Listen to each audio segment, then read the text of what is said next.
ইউনিভার্সিটির যিনি ভিপি হয়েছেন তাকে কি ম্যাজিস্ট্রেসি পাওয়ার দেওয়া হয়েছে? তিনি ইউনিভার্সিটির মধ্যে কোনটি অবৈধ দোকান না দোকান, অবৈধ দোকান থাকতে পারে, কিন্তু সেটা ফাইন করার অধিকার কি ইয়ের আছে, ভিপির আছে, ডাকসুর ভিপির আছে? ইউনিভার্সিটির হলগুলোতে কি বলে যে খাট দিয়েছে, লোহার খাট, এটা কি এতিমখানা নাকি? আজকের এই বাস্তব প্রেক্ষাপটে যখন প্রতিনিয়ত আমরা হুমকির সম্মুখীন হচ্ছি, বিশেষ করে 5ই আগস্টের পরে, তখন বিভাজনের এত সুর যে অমুক খারাপ আমরা ভালো, আপনি ভালো, সেটা খোঁজ করতে গিয়ে দেখা যাচ্ছে যে না, বালু মহলের সাথে বিএনপির লোক জড়িত যদি থাকে, জামাতের লোকও জড়িত আছে, সেটাও গণমাধ্যমে আসছে। গণমাধ্যমে যে আসছে না তারা, সেটাও আসছে, কিন্তু সেটা বেশি ফলাও করে প্রচার হচ্ছে না। সিলেটের পাথর উত্তোলনের সাথে জামাতের নেতার নাম পাওয়া যাচ্ছে, নারী ঘটিত বিভিন্ন ঘটনার সাথে নাম পাওয়া যাচ্ছে, কিন্তু সোশ্যাল মিডিয়ায় বিএনপি করছে, বিএনপি করছে, বিএনপি করছে, কিন্তু বিএনপি তার বিরুদ্ধে কি ব্যবস্থা নিচ্ছে ওটা তো ফলো করে আপনারা বলছেন না।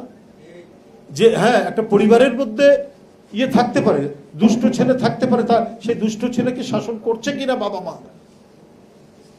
সেটা তো বিবেচনা করতে হবে। যে বাবা মা তার নিজের দুষ্ট ছেলেকে শাসন করে, সেই বাবা মা সবচেয়ে সার্থক বাবা মা। তো আপনারা সেইটা না তুলে খুব প্রথমে সরকারের একজন উপদেষ্টা শুরু করলেন, এখন সেই কোরাস এখন গাচ্ছেন একটি রাজনৈতিক দল। আমি গতকালকেও দেখলাম এই চাঁদাবাজি, বালু উত্তোলন, এই সেই, তো এখানে তো আপনাদেরও নাম পাওয়া যাচ্ছে। আর আমরা যে তাদেরকে বহিষ্কার করছি, পথ স্থগিত করছি, তাদেরকে বিভিন্ন শাস্তিমূলক ব্যবস্থা গ্রহণ করছি, সেটা তো বলছেন না। আর সামারসেট মম, বিখ্যাত রাইটার, তার একটি লেখার মধ্যেও তো আমরা পড়েছি, সেটা সবাই আমাদের পাঠ্য ছিল, সে পড়েছেন নিশ্চয়ই, আপনারা জানেন যে every family has a black sheep, প্রতি পরিবারেই একটা না একটা ব্ল্যাক শিপ থাকে। তো যদি আমরা রাজনৈতিক দলগুলোকে যদি আমরা একটা পরিবার মনে করি, তো দুই একটা ব্ল্যাক শিপ থাকতে পারে না, কুলাঙ্গার থাকতে পারে না? তো সেই রাজনৈতিক দলটি বা ওই পরিবার যদি কুলাঙ্গারের বিরুদ্ধে ব্যবস্থা নেয়, তাহলে সেই পরিবারটাই তো সবচেয়ে ভদ্র পরিবার, যথার্থ পরিবার।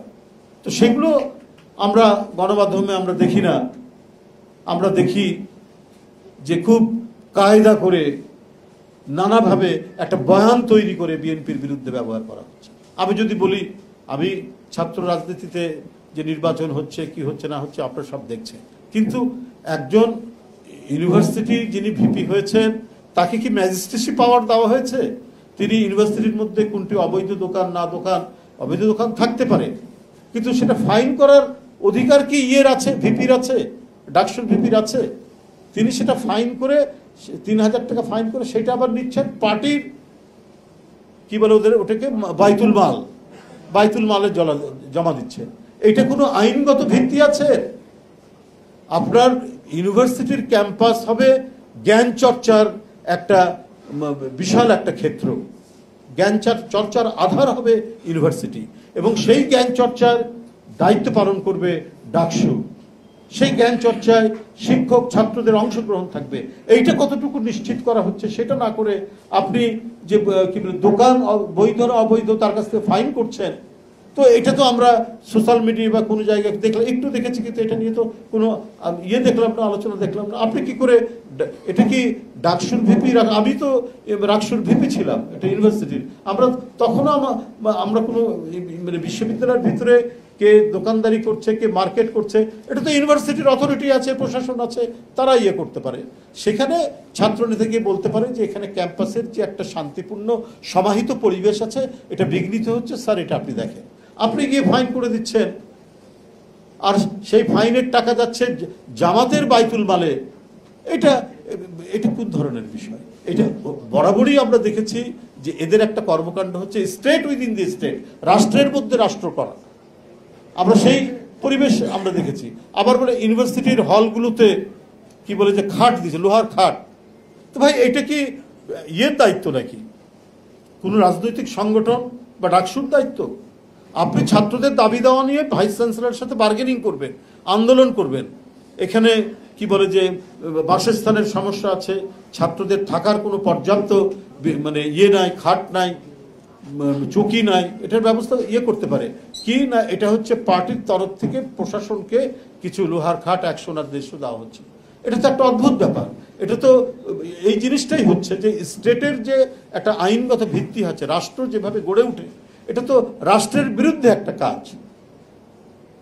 যে আপনারা এটাকে এতিমখানা রাখি, যে আপনি সেখানে লোহার খাট দিবেন, আপনি সেখানে কি বলে যে খাওয়ার জন্য ডাইনিং টেবিল দেবেন।